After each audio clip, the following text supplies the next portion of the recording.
Hello po, good morning. Nagluto po ako ng tempuradong. Ayan po ang aking ginawa ngayong umaga. Ito po yung aking ingredients. Kagabi ko po siya minarinate. Ayan, hinati ko lang po siya at lagyan ko po ng shinoy dashi, pati po yung hipon. Matigas po. Bukas ko na lang po siya. Ayan, good morning na po. Ito po yung aking mga ingredients. May isang talong at dalawang sili. Hatiin lang po natin sa apat, pati po yung sili. Sa apat po natin hatiin para dumami siya. At yung maitake, malilit lang po ang hati at hatiin din po natin yung sesame or breast.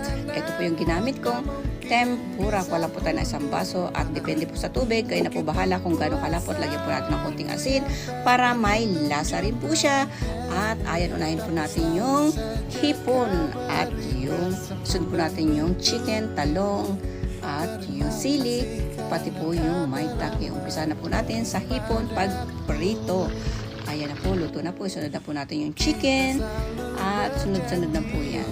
Ayan. Sa mga papasok, Kyotsuke kudasai, itirashaimase, kegashinai yoni, kyomo ichinichi gambare masyo. At gumawa rin pala ako ng sauce niya, shake, toyo, at kung ano-ano pa. Lagyan ko lang po ng cornstarch para lumapot. Ayan, ilagay na po natin at ayan na po ang aming ukbento. Marami pong salamat. God bless po sa inyo lahat. Bye-bye. Thank you.